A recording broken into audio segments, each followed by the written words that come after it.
Welcome to the Deep Dive, where we take a pile of fascinating research and boil it down for you. Today, we're getting into a concept that I think most of us feel we know, but maybe only in one very specific way.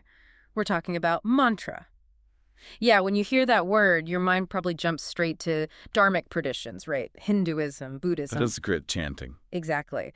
But the source material we've been digging into, this scholarship on mantra in Abrahamic traditions, well, it just completely blows that idea out of the water. It's a really important distinction to make.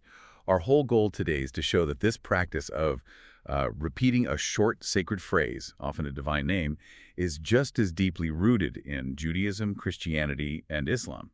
So that's the mission for this deep dive, to unpack how this works across these three huge monotheistic faiths. We're not saying they all call it a mantra, but that the actual practice is, well, functionally the same. It really is. They all share this reverence for Abraham, for one God, and they all have this core practice of sacred repetition. Okay, let's unpack this, and I think we have to start with the formal definition.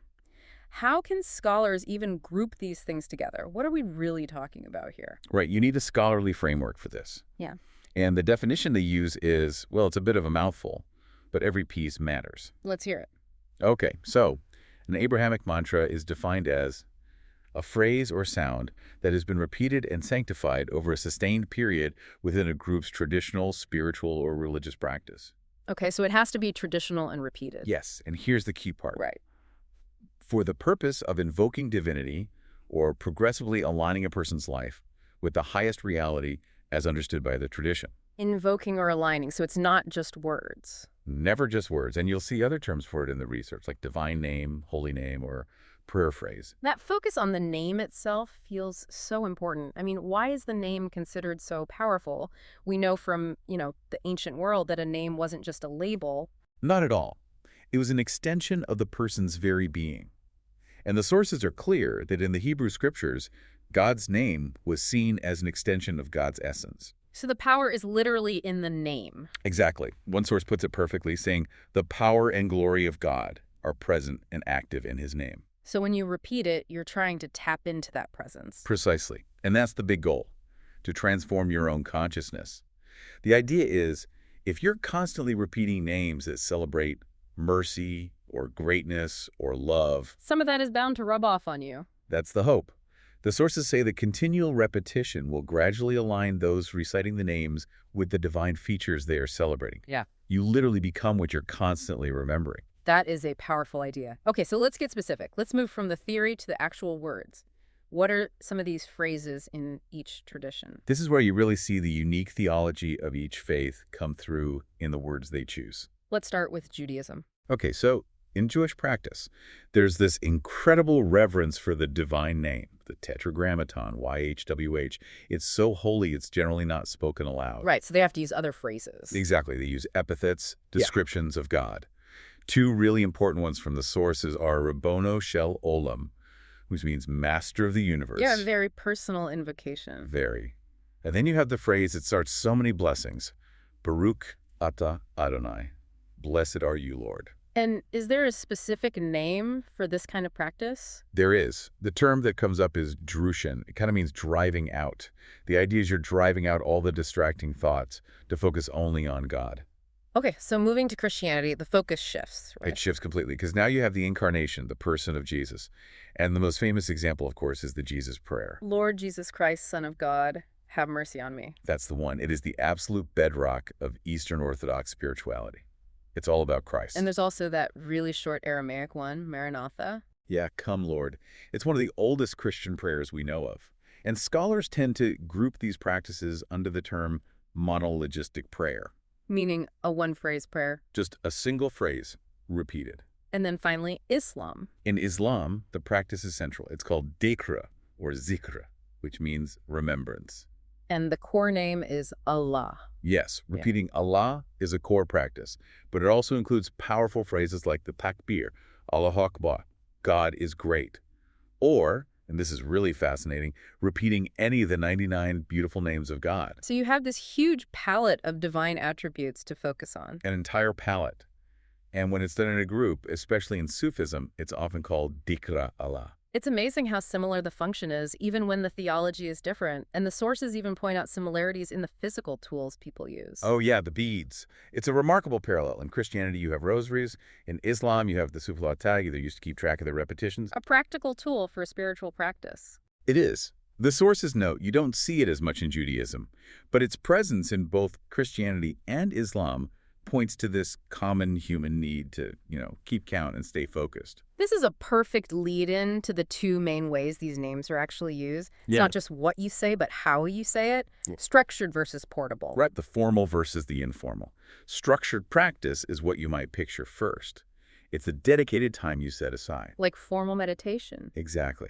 You're sitting, maybe with your eyes closed, and just silently repeating the phrase for a sustained period. And we have some really deep historical examples of this, right? We do. In Eastern Orthodox Christianity, the classic example is hesychasm. It's this deep contemplative tradition centered on the Jesus prayer. They even sync the prayer with their breathing. Wow. You see it elsewhere. The sources mention Jewish teachers advising people to repeat a phrase over and over again as you sit. And in Sufism, there are very specific seated practices where you're told to sit with concentrated purpose and keep saying continuously, Allah, Allah. Total immersion. The goal is complete focus. Okay, but here's where it gets really interesting for me. Because the goal wasn't always just to sit in a room. It was about taking this practice out into the world. The whole idea of praying without ceasing. This is the portable practice. And it's an incredibly powerful concept. It's about repeating the name throughout your day, no matter what you're doing. Turning your whole life into a prayer. That's the idea. And it's very old. We're talking 4th century with St. John Cassian. He told people to take a line from a psalm and just have it turning over and over in their heart. In whatever task or service or journey you find yourself, as you sleep, as you eat. So it becomes the background noise of your mind, replacing all the chatter. That's it exactly. And this is seen as the way to fulfill that famous biblical command to pray without ceasing. It's what modern health researchers now call portable repetition. Which connects directly to Islamic dhikr. Absolutely. While there are formal group practices, the personal practice of dhikr is famously portable. It's allowed in any place and at any time. The goal is to saturate your entire life with the remembrance of God. Okay, so we've got the what and the how. But that brings up a really crucial question about, I guess, the quality of the practice. Does it work if you're just, saying the words automatically? The mechanical repetition question. It's a core paradox. Yeah, am I praying or am I just making noise with my mouth? And the spiritual teachers across all three traditions warn against this. They stress that you need intention. There's a great quote from St. Gregory of Sinai who said, "A purely mechanical repetition will by itself achieve nothing." He said it has to be done with ardent longing. So the heart has to be in it. That makes sense. It does, but... There's a twist. I was just thinking about that text, The Way of a Pilgrim. Exactly. That book offers this incredible counterintuitive insight. It basically says, just start. Even if your heart isn't in it at first, the act of repetition itself can change you. It's a profound psychological observation. The text says that what begins as a frequent service of the lips imperceptibly becomes a genuine appeal of the heart. So the action can actually generate the feeling. It's like the practice itself digs a channel for the devotion to flow into.